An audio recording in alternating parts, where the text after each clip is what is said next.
Hey there, direct from Stones Corner, Queensland, Australia. This is Gimme Empathy. I'm your host, Scott Mercer.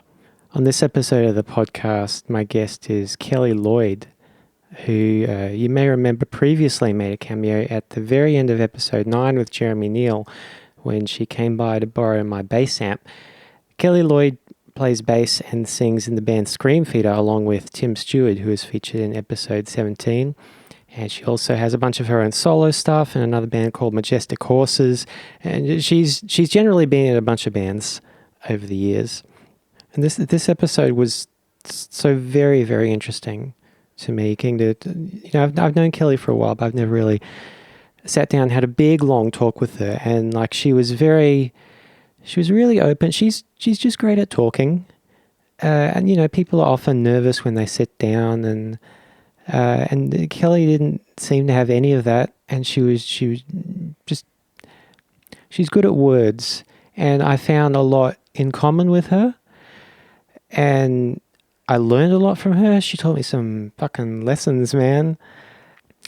But having said that, if you're not super familiar with Kellie personally or through her music, I actually have a recommendation to make before you go any further.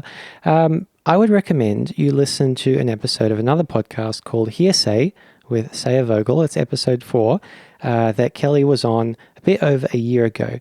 And it just does a really good job of going through Kellie's kind of life history and growing up in Toowoomba and starting out in Screamfeeder. The conversation that I recorded with her is very much about more where she's at now. And I didn't want to repeat material that had been covered by another excellent podcast.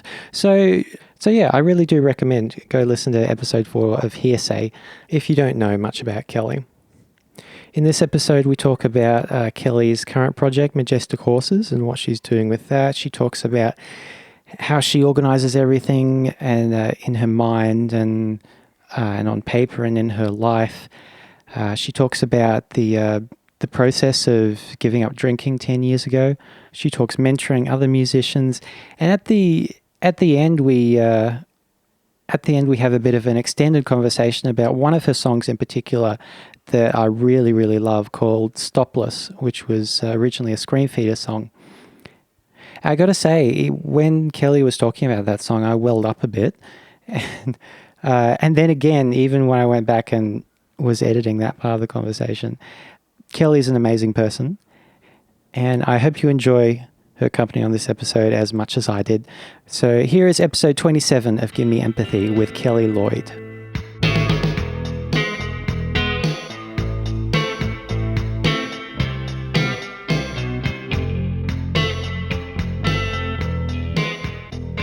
What time did you sleep until this morning, Kellie? About 9. No, I woke up at 8 and then I slept again until 9. Is that normal for a work day or your days off? That's my sleeping in day, my day off. So on your work days, how early do you have to get up? So if I catch the bus, I have to get up at 7:30 or 7:15. No, it'd be more 7:15. And then catch the bus at 8 and get to work at 10 to 9. If I drive, I get up at 8 o'clock and I drive at 8:30 and I get there at 9. You can be ready in half an hour? I can get ready in 10 minutes. Wow. I'm super, yeah. As long as I know what I'm wearing, as long as I know, I just make coffee, I do my makeup, I get dressed, I leave the house. Doesn't take very long. Wow. I've never been able to get out of the house in under an hour. What do you do? I need to, on a luxury morning, which is a normal morning, I get up at 5. Then I do my exercise in the morning. Okay. So I make my lunch, exercise, shower, shave if I can be bothered shaving, then breakfast. And that takes hour 45 minutes. See, that's good. That's a great routine. I'm anti-routine person. I really wish I could have a routine. I want to incorporate exercise in my morning, or I don't do breakfast. I mean, I don't even give myself time to shower or, make lunch. But I would normally, if I take my lunch, I'll make it the night before. Oh, yeah. So, I'll make a salad and I'll put it in the fridge. So there's still an element of planning. It's not just constant chaos. It's not constant chaos. It's definitely lots of planning and lots of thinking. So I can do everything I do because I overthink it. Right. Yeah. Exercise in the morning is hard because like physically your muscles aren't awake yet. Yeah, right. That's why I make lunch first, so I can at least get some bits ability. moving. Yeah, like I couldn't roll straight out of bed and go into stretches. That would be hard. Yeah. So is that what you do, stretches? Yeah, mostly stretches, light weights, and I've got an exercise bike under the house. Yeah, right. And how long are you doing exercise for? Like probably 40, 45 minutes. That's amazing. Or maybe it's not that long because... No, it mustn't be that long. It must be like 35, 40 because it's not quite long enough to get through an album. Okay, right. To listen to music while I do it. Yeah, great. Yeah. Do you have specific exercise music? No, I'm thinking I should though because sometimes I'll get to the exercise bike, which is the most boring part because I'm just staring at the slats under my house and if I'm lucky, like a bird that's hopping by on the road. But it's so boring and my legs get so tired. Yeah. And if on my playlist is on a slow song... You got no motivation. I struggle so much. Yeah. But then if it's on like a really upbeat, like a rock song or like a hip hop song, it's much, much easier. So I'm thinking I should put together a playlist just for the exercise bike. I know people who do that. Yeah. Yeah. So is it that you're listening to new music when you're doing this? Or is it just like your favorite music? No, it's always new. I'm always listening to new stuff. Because that's a good time to... although it's hard to be motivated when you're listening to unknown stuff, it is really good to have like bangers, like exercise bangers for the bike true. and treadmill and stuff. Yeah. I think it would be also good to keep refreshing a list of known bangers so you don't have a permanent association of like struggling with a really cool song you like. That's a really good point. Maybe you got to do like, old 80s disco bangers or something like that you wouldn't normally listen to. I don't even like necessarily, but they just have that energy to them. Yeah, I know people who've like put on Facebook like, I need exercise songs. What's your favourites? What's your go-tos? Yeah. And everybody always says Eye of the Tiger. Yeah, sure. It's hilarious. Yeah.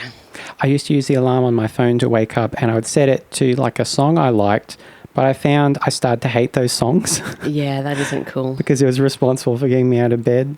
So now I just use the alarm. Yeah, you don't want a shock to the system to be associated to something that you love. Yeah. I just use an alarm. It's like the radar sound. It's like beep, beep, beep, beep, beep, beep. Yeah. And it's like, oh, the submarines are here.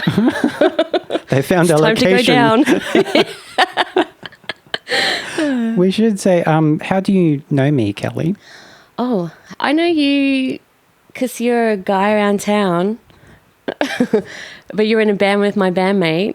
I think that's how I know you specifically. Like I need reference points when I meet people sometimes because I've got a terrible memory and I meet lots and lots and lots of people. So it's funny you should ask that because I have a Rolodex in my brain that I flick over like, how do I know this person? How do I know this person? Yeah, yeah. But yeah, I know you through playing in a band with Tim, but I would have known you beforehand around the scene and like gigs. Just not to, we haven't had coffee before or anything like that, but I would have known you because you were around the band scene. Yeah, I think the first time we met was the first time I was auditioning for We'll Want To. Right. And it was around the time of Big Sound, and it was a gig at the zoo. And Tim had invited me to come see, I think the Medics were playing or something, and he gave me his pass to go backstage. And I remember being so excited and seeing on the back step with I think it was you, me, him, and Uncle Bob Weatherall. Oh, yeah. I think he was there. But I remember being really, really excited to be sitting in such big company. Yeah, right. I didn't get into the band at that point, but... Oh, you didn't? Right, yeah, no, there was a few processes for you to get into that band. Yeah, they made it hard. Yeah. Well, they made you work. Well, you play bass in a band with Tim. Yeah. Well, I was always a stand-in, apparently. I mean, I was the stand-in bass player until someone else was supposed to come in, but... Did they always think Cam would come back? No, it was someone else. It was a guy called Steve Muller, who, I don't know. I don't know how far deep that commitment to having him play was. He was doing other stuff, and when Cam left the band, this is the Madmen, I was asked on the spot when he left the room because I was there, because I was practicing in my house, did I want to play? And I don't know whether it was like, do you want to play this next gig or do you want to play in the band? Because that's a detail I don't remember. It might have been, do you want to play this next gig that was coming up next week? And I was like, yeah, definitely. But there's this story. I know Steve, the guy, he's like, you know, he said, I was supposed to be the bass player in Screamfeeder, but and I'm like, well, I made myself indispensable because I was a good bass player. He was like the Pete Best of Screamfeeder. Yeah, I guess so. And it's not like that's not true. I don't know how true it is. Because it was like maybe it was a gentleman's agreement, and I wasn't privy to the contract, the details. But I don't know. It was simple. I was there. They were practicing in my house, and I was already a bass player. I had all the gear. You know, it was like I was walking into my dream job. It's like, here I am. I've arrived. Well, it wouldn't have been the same band without you, Kellie. I don't think it would have. No. I don't know if it would have lasted either. Maybe. I don't know. But then Tim would have just done something else. Oh, Tim would have, yeah. He's very motivated and focused. You seem very motivated as well. You've been very busy lately. You've been playing a lot, touring, like solo stuff. So you put out an EP last year, Fragile States. Yeah. Tell me about the recording of that, because I understand it wasn't like, I'm going in to record an EP. It was a bit more piecemeal than that. Yeah, it was all over the shop, basically. So when I did Magnetic North in 2012, and I was already writing new stuff because there was a big gap between when I finished recording, when it was mixed and when it was put out because of the floods in 2011. Yeah, so the studio flooded. So Sabrina also had been recording and was waiting to mix, and her release was put back. Even though mine came out before hers, she had more work that she wanted to do. But, Derek had a whole line of things that were pushed back because we had to evacuate the shed. We had to move everything. It was pretty crazy. It took a few more months. It took maybe 6 weeks or something for it to get back online. So then, that kind of threw my plans. Anyway, so I was just still writing, and I had songs that when I put out Magnetic North in 2012, I was already like writing again. So I toured that record. I also went in to do my master's, and because my master's was at QT and it was a music-based thing, I had access to the studio. So I went in and I was doing some stuff with Alex Gillies. He played drums, I played the piano, and we had this love and appreciation of classical music, or like new classical music or whatever it's called. And he and I had talked about doing like an improvised work where we both, I had two pieces of music that I put together. He would drum along, but we would not know when the changes would happen, and we'd try and extend it for as long as it could possibly go. So after you'd felt like it needed to change, you just kept not changing for a while. So that's what Tunnel Music is, the 8-minute song on the end of that EP. Anyway, so I was recording at QT a few different things. And then I tried out incremental records with Cam Smith. He had like a special of, come in and record something, and I'd never recorded there, and I tried that out. So I recorded 2 songs there.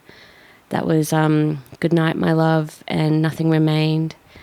And the 2 other songs, Paradigms, I recorded with Branko at Gasworks Studio. That was with Unconvention, this grassroots music thing that was kind of like the opposite of Big Sound. So it was like an unconvention. It was a convention that wasn't a convention. And so part of that, Cam Smith had this idea that he wanted to have all these different people recording in different places, and to see after a day, how it ended up and how everyone felt about the process. And so I was in the Top End studio recording with Tristan Hoogland, and Branko played drums, and I played bass and guitar. So that was that one. And then there was Scene of the Crime, which I recorded at Branko's house. And my friend Sylvain from France was in town and he recorded the bass.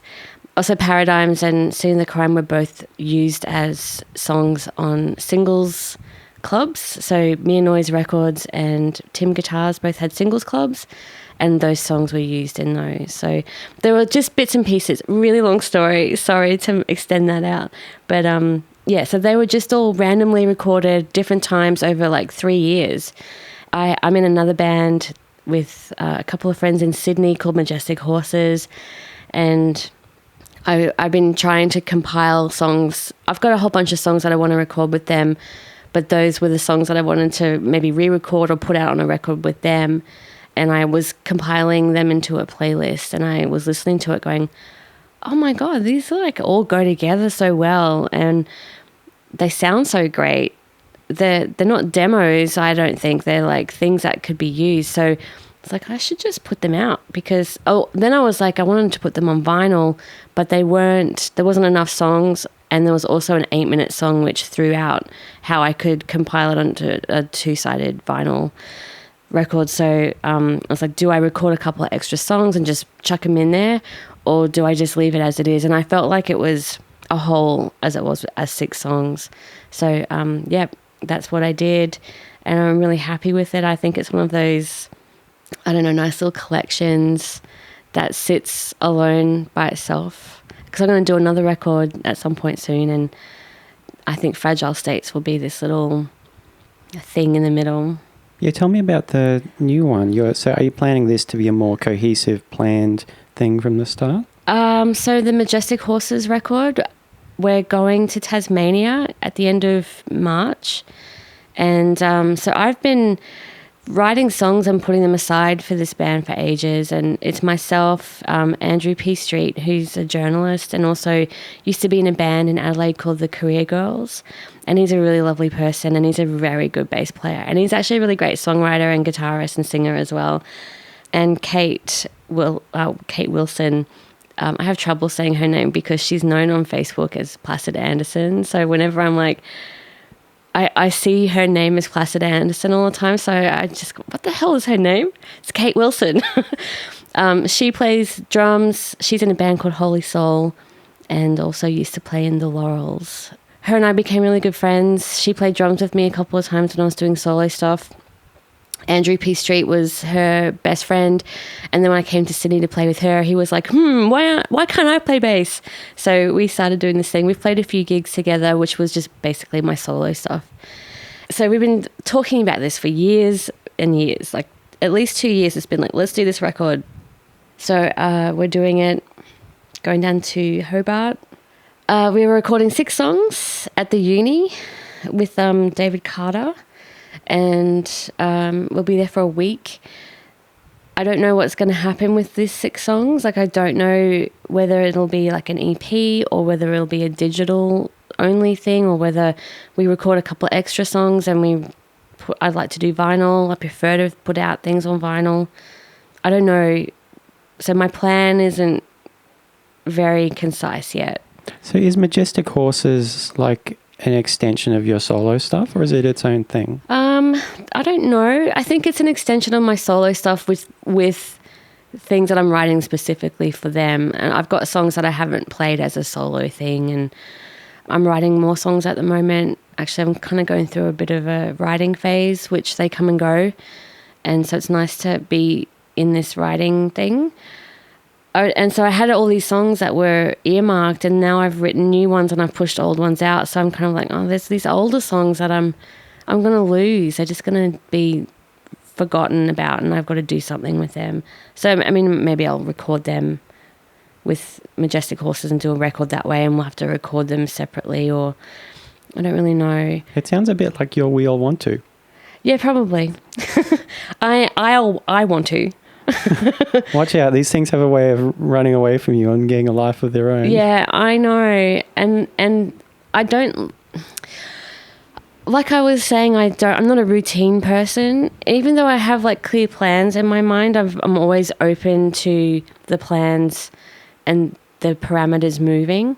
So I don't have anything laid in stone, but I can see what I want, and that is open to interpretation because it's a long way away. So, yeah, I'm really happy to be flexible around that stuff. Do you think you're an impulsive person? Yes, very. Yeah. And how do you manage all of this? Like, if you're not a routine person, you're impulsive, but you seem really driven and you hold a lot of things together at once. Like it's not rolling chaos. It's you're somehow in the eye of a storm, like controlling the winds. So, like on a practical level, how do you do that? Are you an organizational person? So I hold a lot of it in my brain. So it's like my brain is the eye of the storm and everything's swirling around my head. And then so that's the mini storm, and then there's like the mega storm outside of me where everything's, in chaos seemingly. But I'm just good at juggling, I guess. And I am a plan A, B, C, D, E, F person as well. Like, if ever we're touring or whenever we're doing stuff, like even just organizing going out for dinner, I'm kind of like, well, let's choose that place, but then what about these things? What about, if we can't park? What if, I'm always... Yeah, backups. Yeah, I'm a backup person. So but I don't necessarily write lists. I'm not like a big, long list maker, but I do have a list constantly in my brain. So it's all very internal. That's why I have a furrowed brow, because I'm always thinking. I've had a few people say to me in my life, you're going to die from overthinking.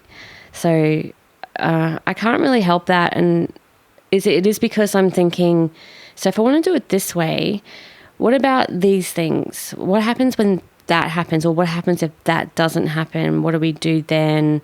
Or what do I do then? I'm always thinking a few steps ahead, but I'm not necessarily verbalizing that or materializing that. I'm just thinking about it.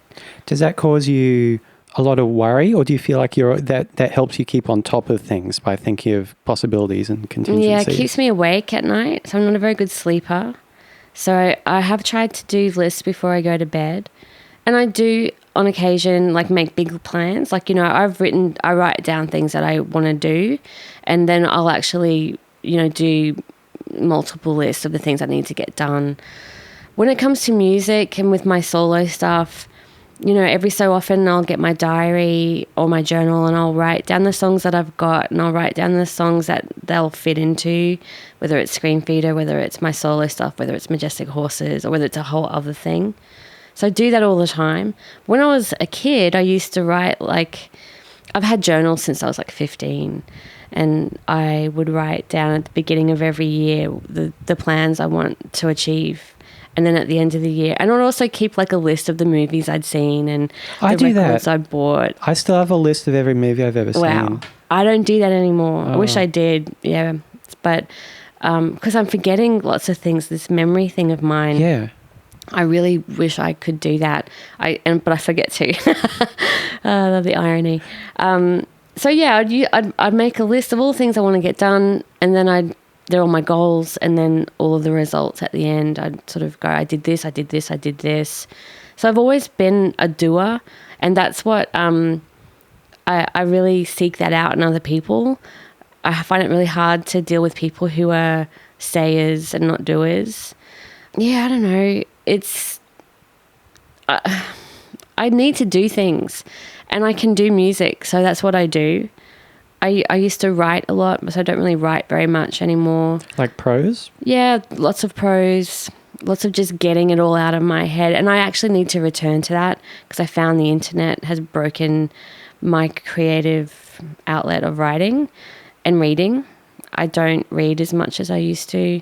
I think it's changed the way lots of people think. We think in Facebook Fragments statuses or whatever, yeah. Yeah.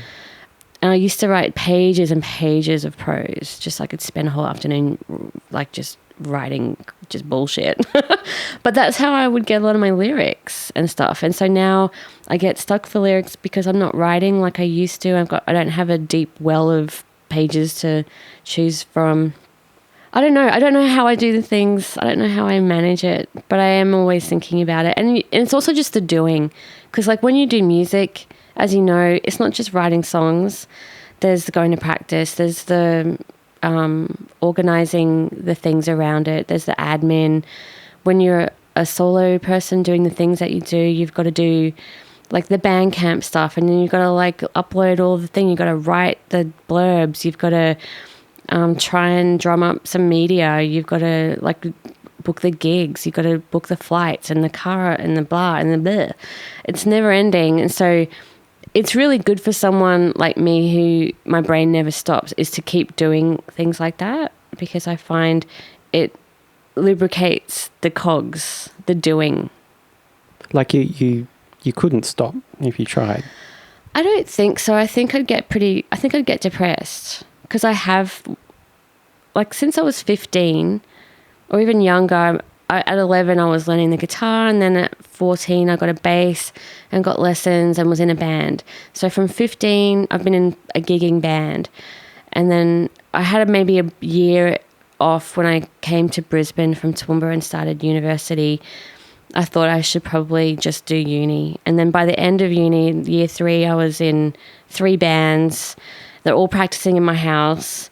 Other people were practicing in my house. And I was working for Bums magazine. I was playing gigs. I was organising gigs. That was in my final year of uni. It was really crazy. And that just set the tone for the rest of everything. It wasn't until just before I put out Magnetic North, I worked for a year, and Screamfeeder had stopped. I had quit the White Mansions. I was in that band, and then the Warm Guns had ceased as well. So I had no bands, and I wasn't going to practice. I wasn't writing songs. I wasn't recording. I wasn't touring. I had a year off where I just worked a job, and it was quite a revelation. It was like I was a person just doing what everybody else did, and getting up, going to work, doing stuff.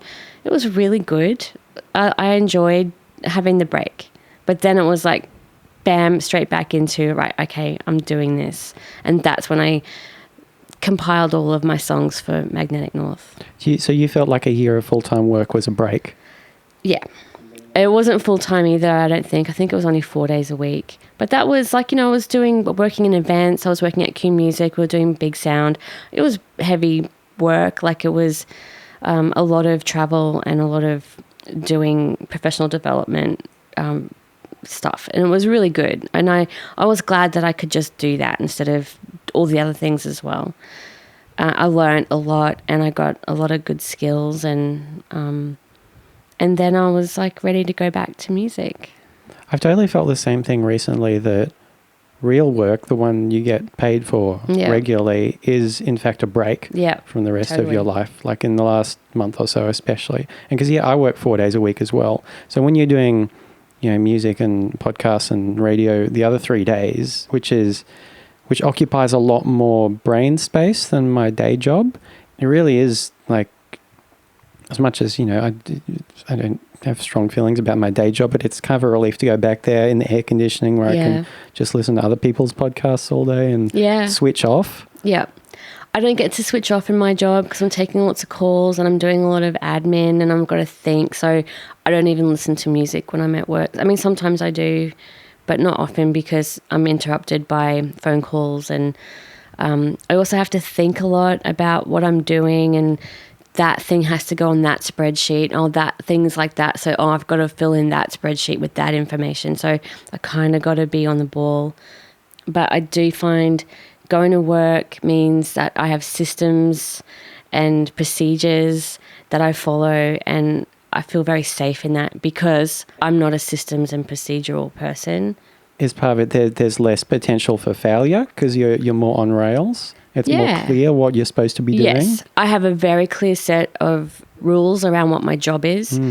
And I love the job I have now because it is like I have a position description, I have a role that I do, and then I can refer things to other people. I don't have to do all of it, which I've never really had a job where often I'd walk into a position at a place where I worked and I'd have to kind of work out what the role was or build the role. So I would take on more than I was supposed to because there was no parameters around it. So there was the task creep thing, but my job now is like, this is what I do. I'm very comfortable with that. That's out of my knowledge realm, so I'll pass it on to that person. This is the best job I've ever had. So, and it does kind of allow my brain a rest. Even though I'm working really hard, it's not scrambling thinking of all the things that are out there. And every so often, like, I check my email, my personal email while I'm at work, and I'll just like attend to the stuff that's bubbling away under the surface, like Screamfeeder or my own stuff. But that's like someone going outside for a cigarette break. You know, like that's my cigarette break, is like my brain changes to another thing and it gets buzzed by other things, and then I turn that off and go back to work. For the listeners, what is your current job? I work at APRA AMCOS. So I would assume that most people would probably have an idea that APRA is the Australasian Performing Rights Association, not the Australian Professional Rodeo Association or the financial regulator or the nurses union or whatever it is. There's lots of different things that people think APRA is. Do you sometimes get phone calls from people who think APRA is other things? Yes. Yeah, often. Not as often as I thought we would, but the best one was the Australian Professional Rodeo Association. That's like, what? No, so I'm a member services representative, so I'm looking after musicians and people who are members of APRA who are composers, write songs, maybe write jingles. It's a lot of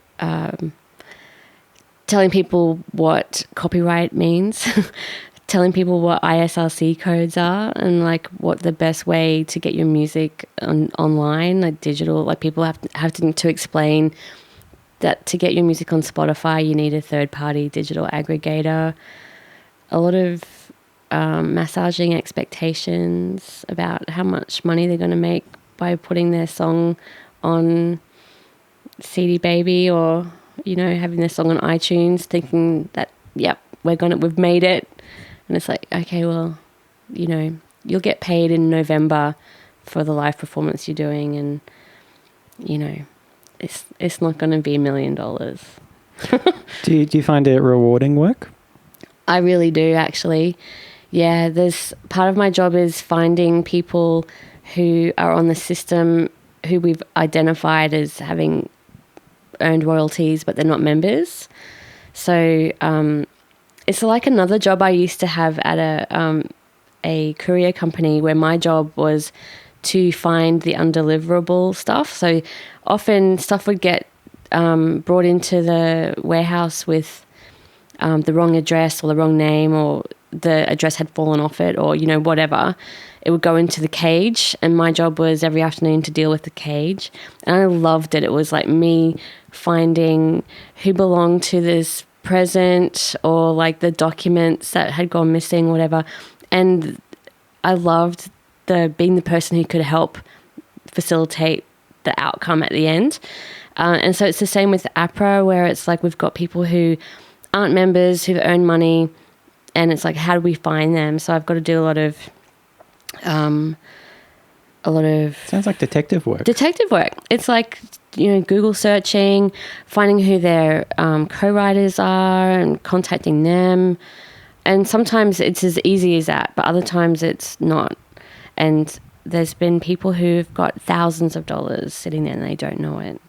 And I've just recently facilitated someone who they haven't got it yet, but they're about to get a bomb of money. They're going to, I'm very excited. And it's been months and months of just trying to get this thing working.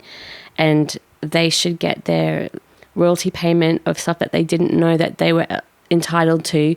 They were an APRA member, but they were an AMCOS member, and so there was mechanical royalties. And they're going to make money. How did you get into that job? I applied for it. Did you know anyone working there? Yeah, well, I used to work at Q Music, and they shared an office. So I used to pop in and see Chris O'Neill. Hi, how you going? We have chats. And then I left Q Music, and I would work for Big Sound, which was part of Q Music. And I'm a member. I've been a member of APRA since like the 90s. And the job had come up, and it was just something I applied for. I had left. I was working, doing freelancing. So I was freelancing for events and stuff. So I was working at Queensland Music Festival, and I'd work at Laneway, and I'd work at Falls Festival, just like mainly doing things like volunteer coordination. So I was managing staffing, and I was getting people to work for free and doing rosters. It was really hard work, but I don't know how it was something I fell into, and I was really good at organising people. And it's, again, systems and procedures, spreadsheets, organising people. I'm really good at that. And so I just fell into, I got more and more jobs facilitating volunteers at festivals. And then this job came up at APRA. I applied for it. I interviewed and I got it. And I was at the point where I was starting to apply for full-time jobs outside of my realm of experience, because I just was sick of hustling for work.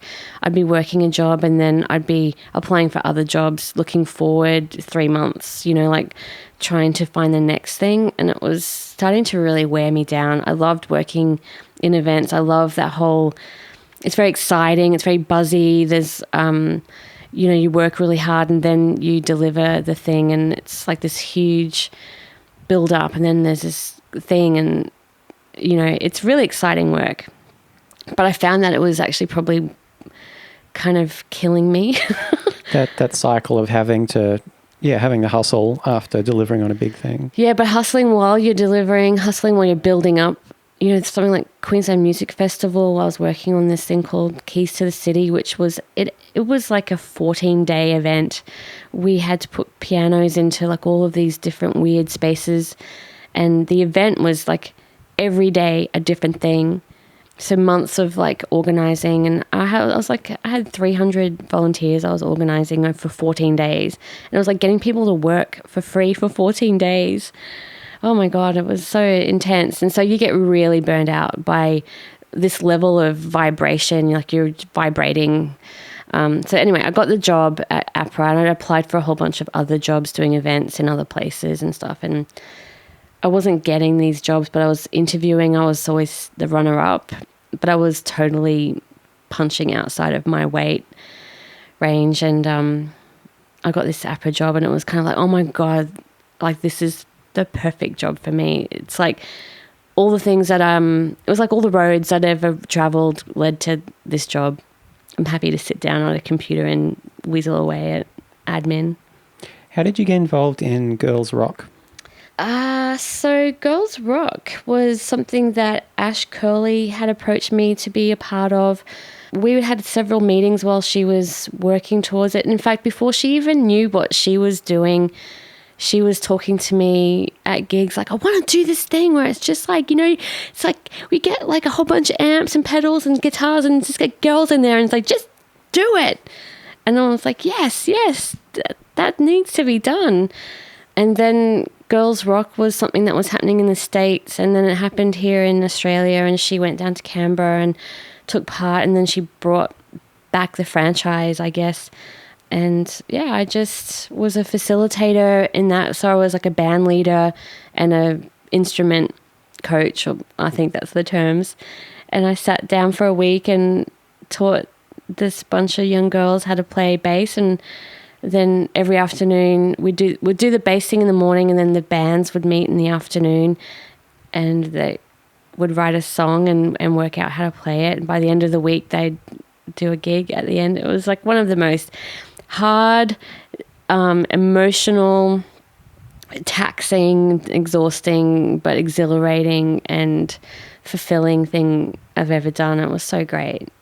Do you like taking on that mentoring role in that way? Yeah, I do actually. Like I've done mentoring type stuff a fair bit, and it sort of satisfies my maternal instincts, I think, in lots of ways. It's one of my favorite things is like kind of helping out some way. Like even if it's like if I'm at work and I'm checking Facebook and I see someone's posted a job or like a position in a place, I'll go, oh, who would suit that? And I'd send it to them. I'm one of those people. I'm like a job matchmaker, and I get a lot of satisfaction out of going, like thinking of people like, well, would they like that? I think that person would love that. Like I should tell them about that. like the mentoring thing is I've had a few chances to be a mentor, like an actual mentor where you get a mentee and you're matched up with someone and it's a paid position. I've done that for a little while and I love that. And I met a girl called Asha Jeffries through doing that.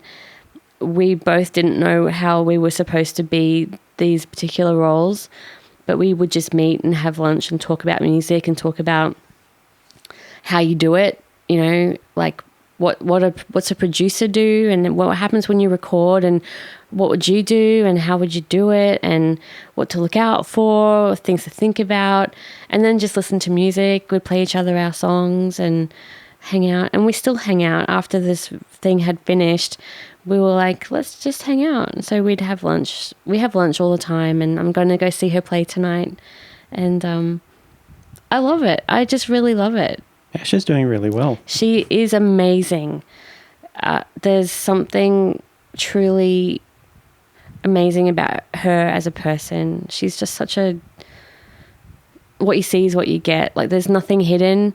You know, some people you just kind of go, I think she's my friend. I think she's genuine about the things that she's saying, or he or whatever.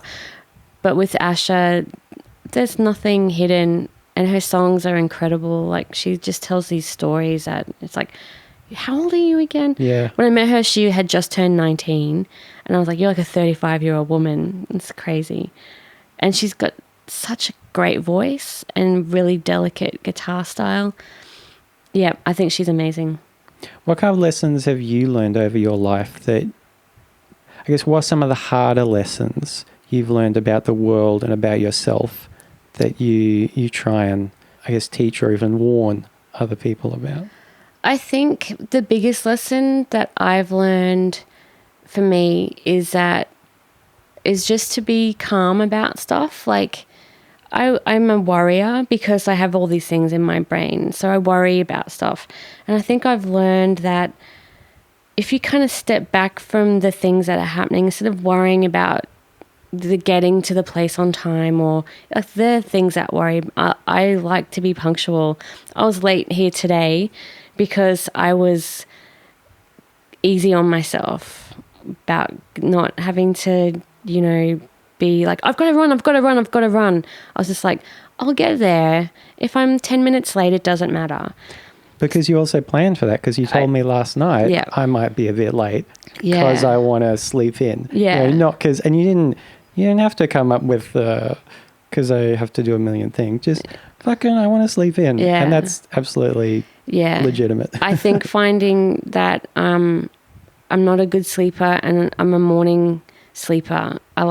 If I can wake up without an alarm, I know that I'm going to be a much better person that day. Even though I have to wake up with an alarm and I just get into the day. But it's just it's a luxury in life. It's like not to wake up to an alarm. So I know that when I'm traveling, when I'm doing band stuff, touring, I kind of am like thinking 3 steps ahead and I'm worrying about those things. And this is one of the things that I've learned is that I have to let go, and things happen and things evolve and things actually don't fuck up because you've laid the plans, and if you follow the plan, then things will work. It's just to be relaxed a bit more in life, because I don't think I've necessarily been the most relaxed person. So I'm learning to relax. I'm learning just to let things be as they are. But is the practical takeaway of that, like the cure to worrying, is to plan for everything? I think so. Right. Yeah. And it's like to have trust in the plans you've laid, not to have 15 follow-ups of what happens if this happens? It's exhausting. It is. It's truly exhausting to be worrying. I think that's probably one of the biggest things, is that things happen and you have to let the things happen naturally as well. Don't push against it. I'm going to think about this tomorrow and go, oh, that's what I've learned. This other really amazing thing. But I think just trusting in yourself and knowing that you have the capacity and the things around you often all line up and they're meant to be in some ways. I know it's a bit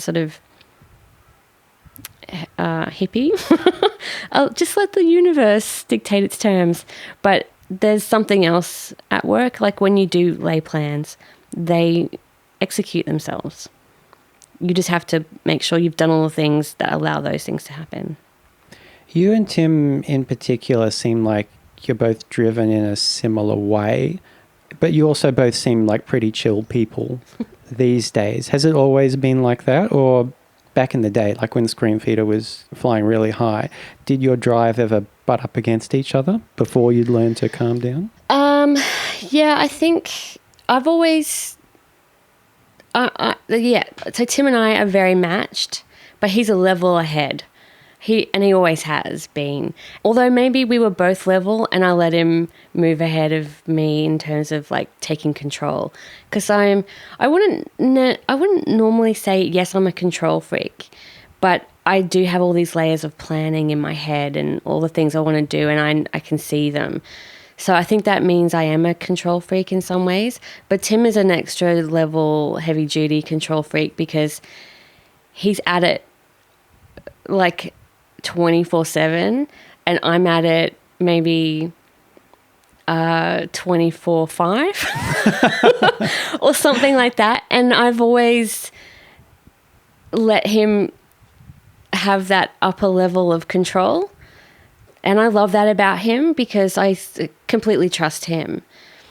And I think we have butt heads a few ways, but he probably wouldn't even be aware of that because it's always been me trying to extend my control in some way and that he doesn't see it because he's just doing the things that he does. Is there an example of that you can think of? Maybe me trying to do more within the admin of the band is, like trying to just or know what's going on more because, it's often we've had a manager and he and the manager will know all things and I'm like, tell me what the fucking things are. So it's for me to like understand and know what's happening before they're happening so I can see how the plans are being laid so I understand that. It's like this, I need to follow the map too and I need to know where we're going. I need to know how we're getting there. And it's like I want to have input into the ways that we're doing that as well. And it's funny because I'm seeing this conversation as like I'm explaining these things as the ways to get to places. It's like a map. The way you work in a band is often a destination and then all the little things you've got to put in place to get there. So I used to feel a bit frustrated that I wasn't driving, which is really funny because I'm always the driver, like physically driving the car. I'm the designated driver because I don't drink. And so I know I always love driving. It's another control thing too. Not a very good passenger, although sometimes I like that. But I sort of feel like I've met my match with Tim. Like we're driven at the same level. And I don't know anyone who achieves as much as what he does. Like he's superhuman in some ways, as you'd know. Like I don't know how he does it because I'm exhausted by it. Do you think it's rare to find two people like that in one band? Because there are some bands with no drivers at all, it seems. Yeah. I think that if there weren't two drivers like me and Tim in this band, we probably wouldn't have survived. Because I think we're a bit blind. We just keep doing it because we're fulfilling a need. And some other people might have gone, this isn't working or whatever. Because there have been times where it hasn't worked and it's been hard to kind of go, what are we doing? And Dean's been that person where I think he's just gone, I can't do this. And he just went off and did life and, moved overseas. I think that every band needs one person who's like driving it. Because otherwise you won't have any momentum. Because you do need this person to organise the gigs and organise the admin and organise the recording and then, get everyone to practice and blah, blah, blah. It's like it needs to be moving forward and there needs to be like a routine as well. It's one of those things where it's like, I hate routines, but the band needs to have a routine, and that's been one of my routines. God. Yeah, it's weird. I think it's been an interesting thing. Because I don't know, if I hadn't met Tim, I don't know where I would be in the world, because I would have gone off in a different direction.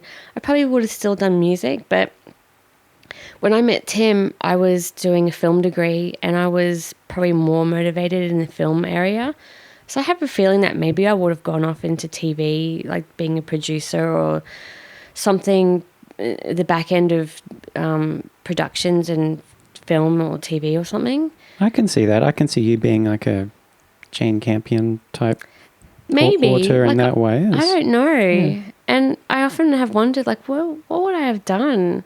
Because music and the band was such a huge focus for such a long time that there's probably whole careers that I've missed because I was touring and traveling and making music. And I'd never change any of those things because I've had an incredible, amazing life and all these opportunities. You can't say no to them.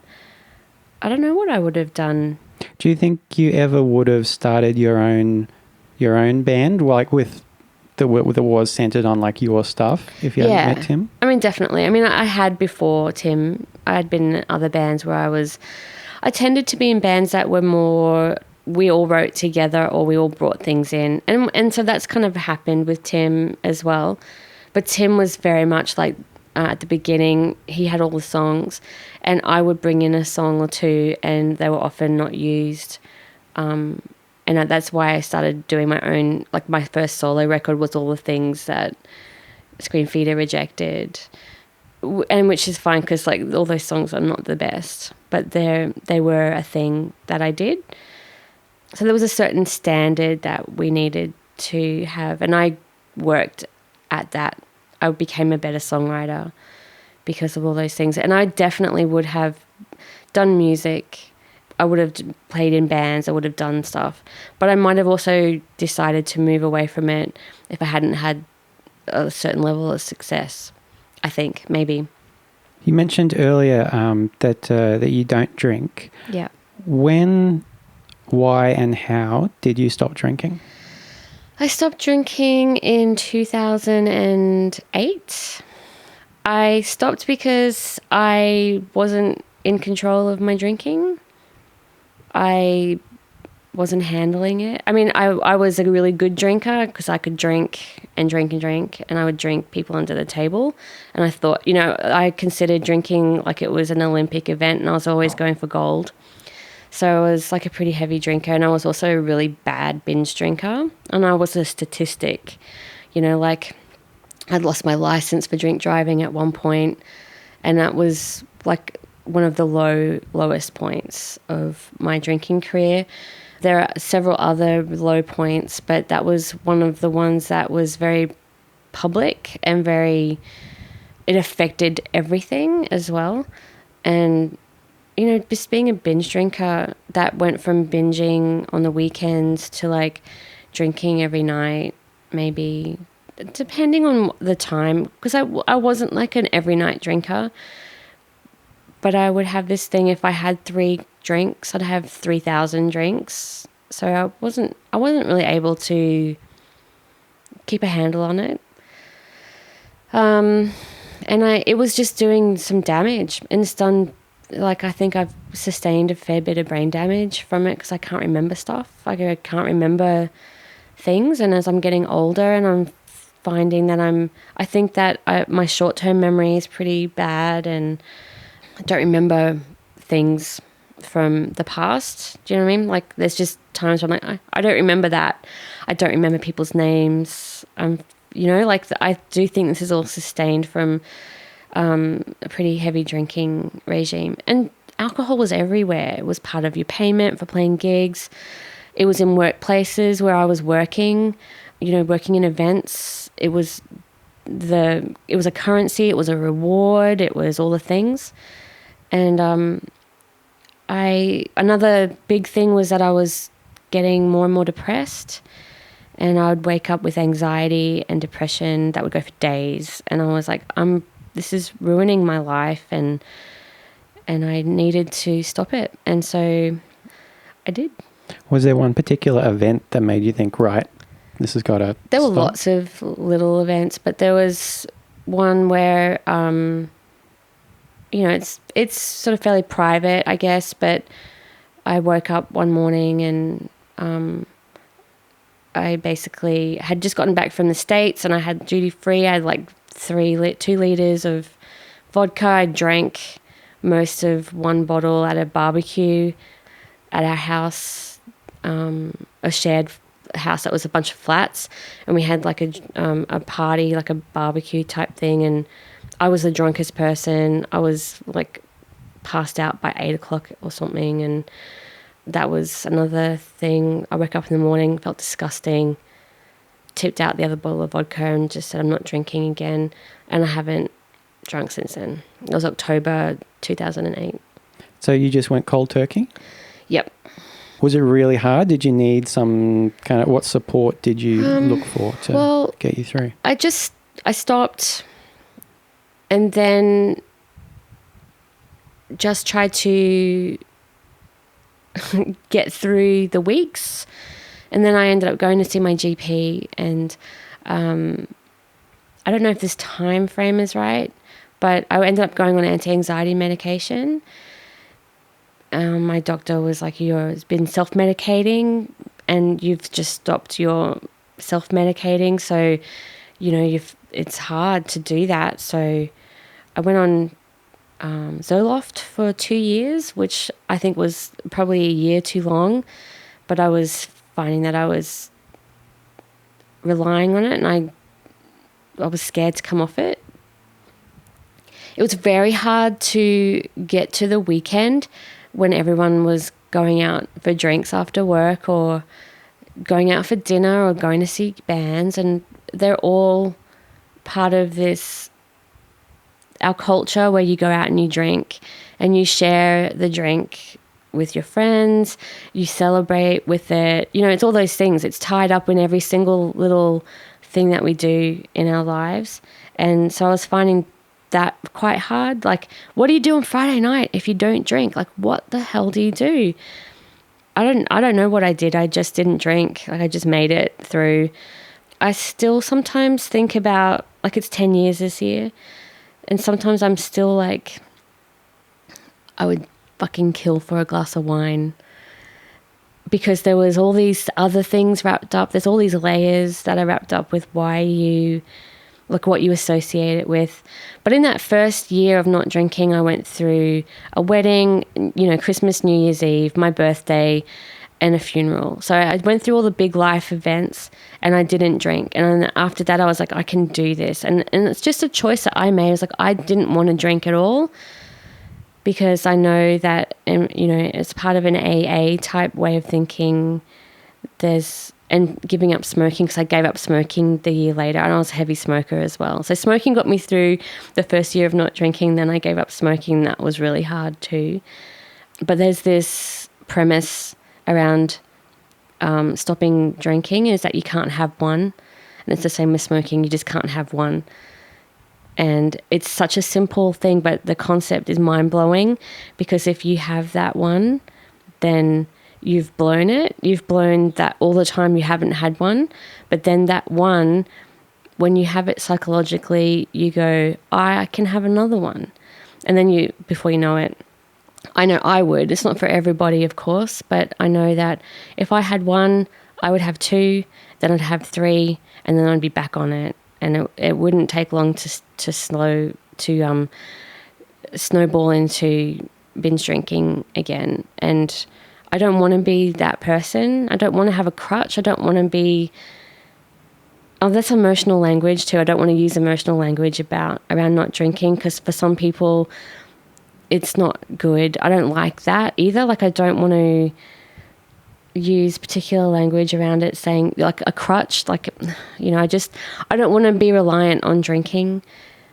I'm really glad that I can step away from it, because when you do step away from the not drinking thing, when you've been a big heavy drinker and you see how pervasive it is and how it's shoved in there. Like it's aimed at us. Alcohol companies are very clever. You know, you just kind of feel like a bit of a sucker when you've been able to stand back from it and go, wow, I really was sucked into that, because it's very multi-layered. Yeah.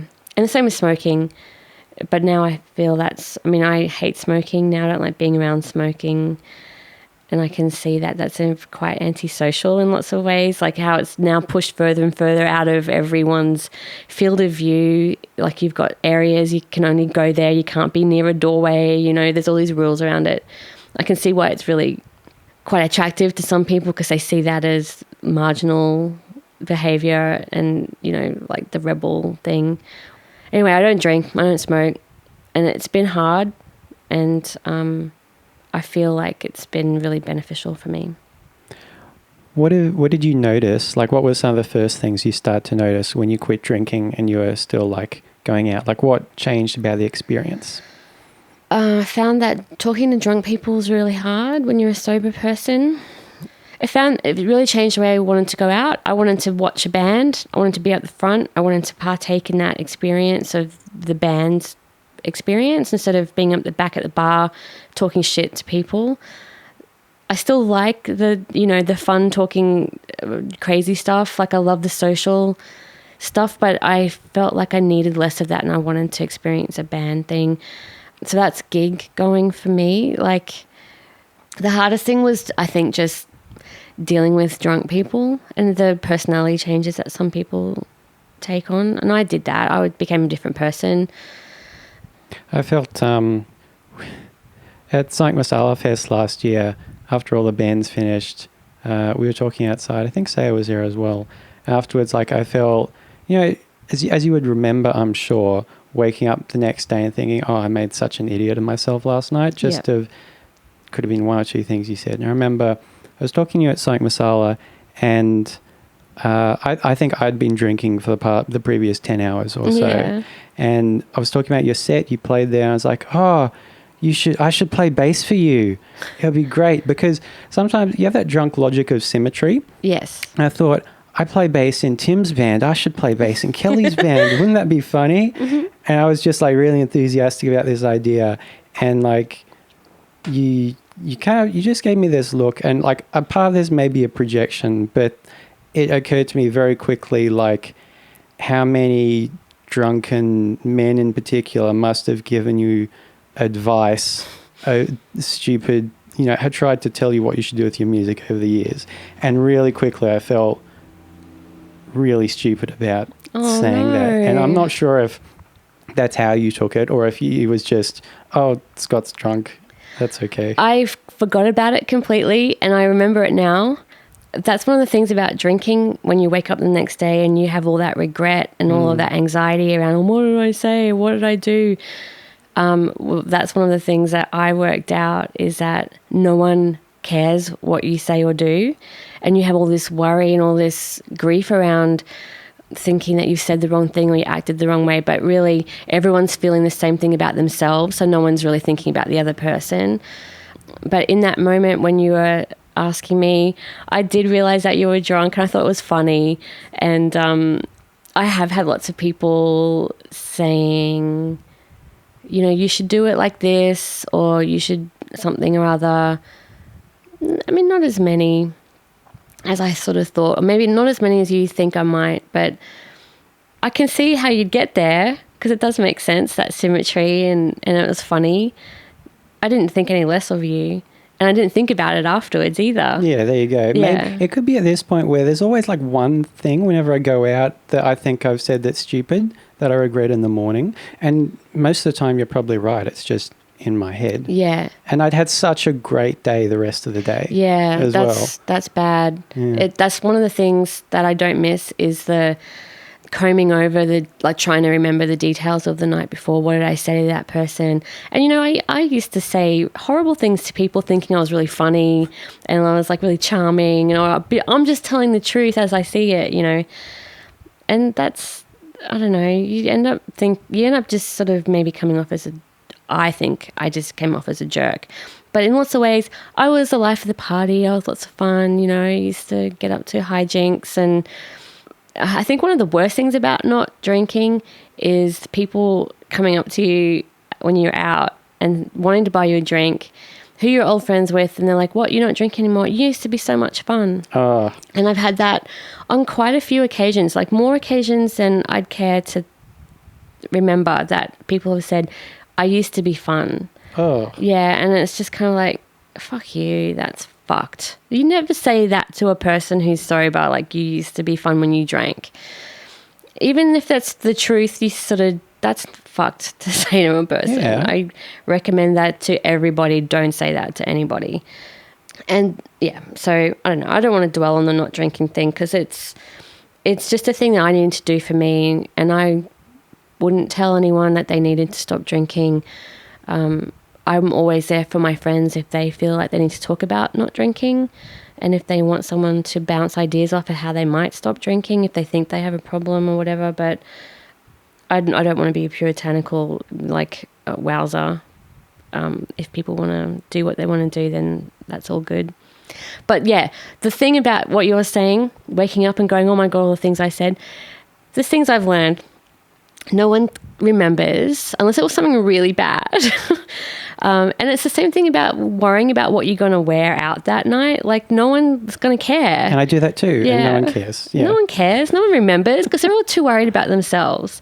Everyone's walking around with a whirlwind of, like, insecurities, focused inward. They're not really thinking about what you're wearing or what you're doing or what you've said. Another thing too that's occurred to me recently is if it's people who you know, who you've met before, like who they think you are has already long been established. So whatever when you turn up, whatever you're dressed as or whatever you say is, unless it's extreme, is not going to change how they think of you. Yeah, that's true. Yeah, you're so right. I've kind of, that's one of the things I've been worried about too, is like I think I've really changed as a person over the years.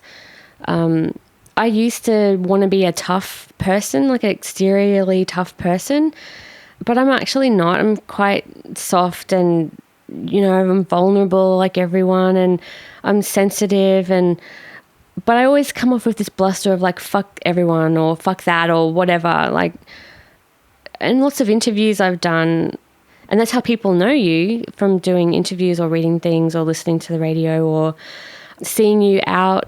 They pick up on the cues that you put out there. And I think all my cues have been not necessarily the right ones. I think I might give people the wrong impression as to who I am, maybe. Yeah.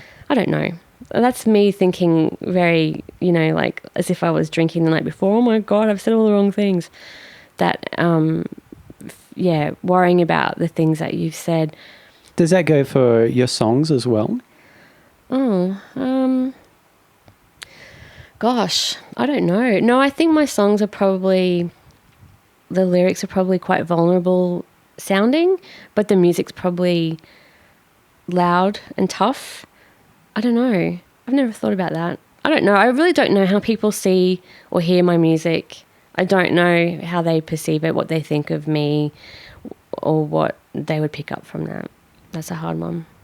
I want to end by asking about a particular song that's one of my favourites of yours, Stopless. Okay. Oh, okay. Which is the one that, like, at every Screamfeeder gig I always dance like a lunatic to, just because it's amazing. Do you remember writing that? Yeah, I do. I was living in Mount Nebo when I wrote that, and also Delisha, and the songs that are off Rocks on the Soul. So a lot of that was written in my journal. I was still writing heaps, and I was writing all the time, every day. I think I might have even done The Artist's Way. You know that book? It's like a little course that you do where they tell you that what part of it is automatic writing, where you write every day. You write 3 pages in the morning. Yeah. I think I was doing that maybe around that time. But anyway, I had like books of writing. I think that I'd picked up this new tuning that Tim was using, the A tuning, and I wrote Delisha and Stopless. in the same thing. Yeah, Stopless was just a whole bunch of stuff out of my diary. It was, I didn't think that it would be the song that lots of people have. I've had letters written to me about that song. Someone wrote that they heard it on the radio. This was a handwritten letter posted in the mail that they had to pull over because they were driving and they heard the song, they pulled over and they were crying.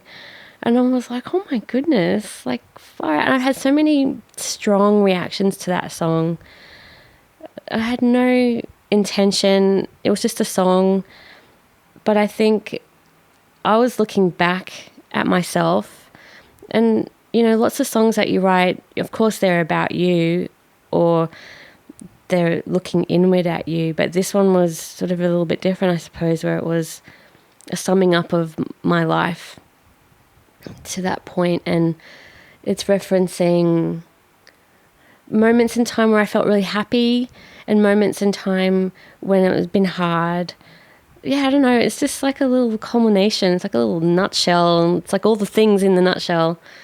I think it is one of the more personal and direct ones in your whole catalogue. Yeah. And I guess and more than that, like, as well as being a summation and not just this is where I'm at about this one thing, it also looks to the future. Mm-hmm. Like, I will be independent and free. Mm-hmm. That's a really, like, I don't know, that's huge. Like, and you could, it does sound like a letter you wrote to yourself at the time. Yeah. Does future Kellie, when you sing that now, do you feel like you've fulfilled that?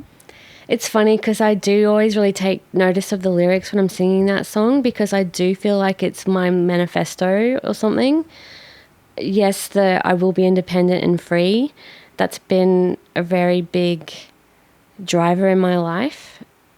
I think I've fulfilled being independent and free to a point. And, you know, all the stupid things that I've done, I'll never have to do them again. I don't think that's true, because I repeat stupid shit all the time, and we always do. But you need to learn from your mistakes, and then that's what that's about, obviously.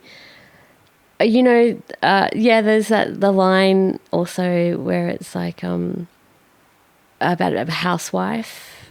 Not some 9 to 5 Not some thing 9 or to a 5 thing or a housewife. housewife. And then I love how it's immediately qualified. Like, not that any of those things are bad. It's just never been a dream I've had. Yeah. Well, I wrote, that's a little joke to myself. It's actually like a Seinfeld reference. You know, it's kind of like, not that that's anything bad about being, you know, gay in that Seinfeld episode. Not that there's anything wrong with that. That's like a little it's a qualifier. It's a joke to myself, but it is also like, because I'm saying that I don't want those things, it doesn't mean that they're bad. And also, you know, I'm maybe potentially going to be a full-time person, maybe working in the workforce 9 to 5. There's nothing wrong with that. And there's choices that you have to make, and there's decisions in life that you have to do. And, you know, that will be a sticking point for me. Every time I sing that song, if I'm working 9 to 5, I'll be going, fuck. Damn it. Well, there I am. I've just lied. The rest of it's true. Yeah, I guess the rest of it's true. There's also the, you know, walking late at night. He sounded good on the phone. I walked at night on my own. I knew that it was worth it and never have to do it again. That was about a long distance relationship I had a very long time ago. And, you know, writing letters and having telephone calls. And I had a couple of long distance type relationships when I was younger. And to me at the time, they were the perfect relationship, because I was free to do the things that I needed to do and wanted to do, but I had someone I could tell that about. So talking on the phone, feeling loved. I used to live in a house where there was a house dog, this little guy called Horace, the dog. And I used to go on big long walks at night with him. And I used to just, you know, I was dating someone who lived in a different city, and I felt so full of love that someone wanted to be with me, but I wasn't with them. It was this really weird thing. Yeah, it was very fulfilling for me at that time. Even though I didn't have someone with me, I felt a great deal of support, even if it was in my own mind. You know what I mean? I felt really, really strong about that. How come Tim sings that one line, "It's just never been a dream I've had"? I don't know. That's a good question. I don't know. Is there, I mean, maybe there's not, but is there a thematic significance to that? Nope. Okay. No, I think in the recording, when we were recording it, Tim always wants to sing on stuff. So I think that maybe that was me going, well, you can sing that line maybe. I don't know. But yeah, there's not a big major significance. I think it kind of made sense at the time, like that would be a good line, as if it's like another voice in your head saying, that's never been a dream I've had. Right. Maybe. There was probably some kind of logic to it at the time, but I don't know what it is. It's not significant. Okay. Not to me. It might be to him. It might be to someone else. That's the other thing about that song is everyone brings their own thing to it. The significance for their own, like they feel like it's reflecting their own experience, which is pretty nice. I didn't write it thinking that it would be a universal thing, but it was very personal. I think that's the secret of all great art that really hits home with a lot of people, is that you're making your own personal experience, that people relate to that, regardless of whether you know it or not when you're writing it. Yeah, exactly. I mean, that's one of the things about podcasts that I really love, like storytelling podcasts, like Serial. You have in your mind, I didn't look at the website and I didn't look at the pictures of the people and the maps and the places. So I didn't know where they were situated nor who the people, what they looked like. And so I was in my own little story. I was in my own little world listening to that thing, and build what you think those people look like and what their houses look like and what the park looked like. And I think that's a really strong thing. And I think that's what I love so much about podcasts is it's like reading a book without the brain connection where you're reading, like you have to go through this thing where you're giving a lot of energy to reading. But when you read, your creative world is stimulated and your imagination is sparked. And I think when you listen to a podcast, you have all those same things without the muscles in your eyes looking at something, reading it. And it's the same with like when you listen to people being interviewed, you kind of when you hear two voices talking, you automatically build the room they're in, the seats they're on, the things that they have around them. That's what I do anyway. Well, thank you for building this for some other people out there today, Kellie. Thank you. Do you want to play a song? Sure. Cool. What song would you like me to play? Whatever you like. Okay. I knew you were going to say that. All right. So, Kellie, what are you going to play for us? I'm going to play Stopless, seeing as though you asked me about it. So I thought I'd give you your own version, especially for you. Awesome. Thank you. It's all right.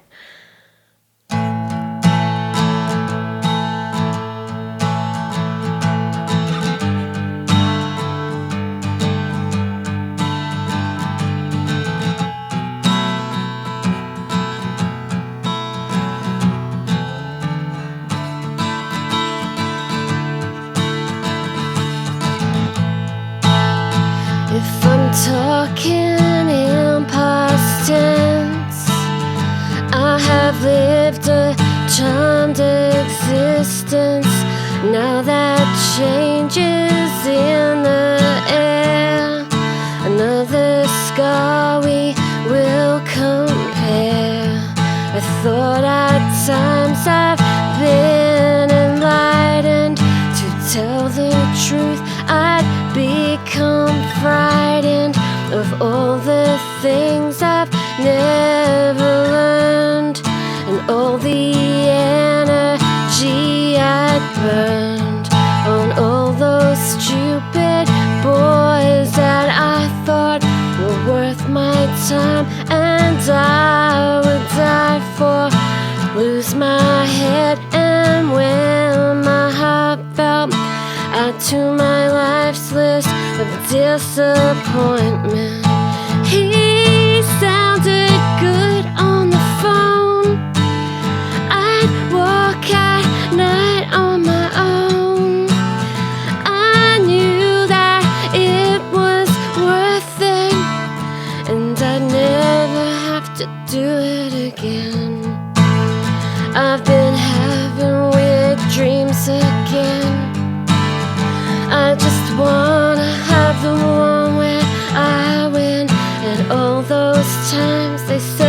jobs for you. Some DSS guy wouldn't have a clue about what I will achieve in my life. It's not some 9-to-5 thing or a housewife. Not that any of those things are bad. It's just never been a dream I've had. I got dark ambition in me.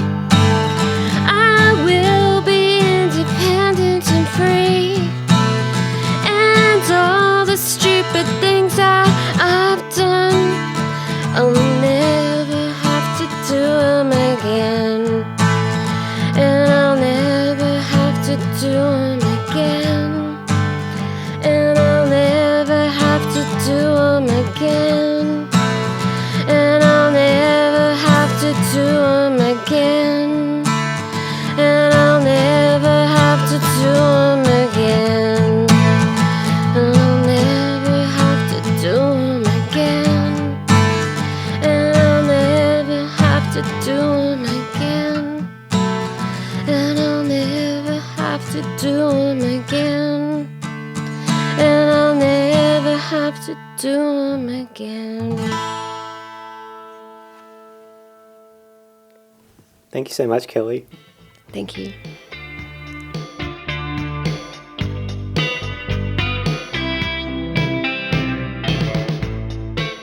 If you want to hear more of Kellie Lloyd's music, and why the fuck wouldn't you? You can get onto Bandcamp, and a lot of her stuff is up there. So all of her solo material, which is 2 albums and an EP so far, the album she did with the band Warm Guns, which we didn't really get into, but that was a really funny project she was involved in a while ago. And of course, all of Screamfeeder's material is also up on Bandcamp. The song Stopless was originally released on the Screamfeeder album Rocks on the Soul in the year 2000, if you want to look that up. And if you live in Brisbane, Kellie is playing solo at the Tivoli on March the 17th, supporting no less than Camp Cope. So get along to that if you want to check her out. If you don't live in Brisbane, then be glad you don't have to go through this muggy weather we're going through. Hit me up on the emails and the Gimme Empathy podcast at gmail.com. You know where to do it. You know what to do. Fucking don't hit me up. Hit up Kellie. She's fucking amazing. Go educate yourself. Sorry, that sounded confrontational. I should go. Until next time, stay non-confrontational.